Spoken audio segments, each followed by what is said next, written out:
Uy, Beshi, nakita mo yung naliligo sa akin? Pogi, di ba? Wala ka talagang kadala-dala, no? Mahilig ka talaga sa pangit. Paano masabi? Ang dami-dami pangit sa mundo. Yung pinakapangit pa talaga yung nagustuhan mo. Wow, kung makapangit, makinis ka. Ang pogi kaya. Eh di pogi na siya. Babaero naman. Paano mo naman nalaman? Close kayo? Inistok ko. Nakikipag-chat sa'yo. Ang gamit private account ng TikTok niya. Ano yan? May tinatago? To naman, baka ganun lang talaga siya. Ay puta, wag ako. Bilang matalik mong kaibigan, hindi ako papayag na kung sino-sino lang dadapo sa'yo. Eh bakit ganyan ka? Na-insecure ka? Selos? Ano nagsiselos? Ako? Magsiselos? Ha?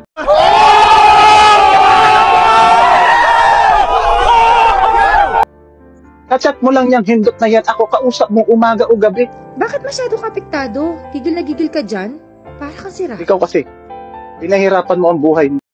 Paano masabi? Simple lang. Kung maghahanap ka ng tao kasama mo sa buhay, yung kahit hindi gwapo, malawak at malalim ang pag-unawa, yung maiintindihan ka.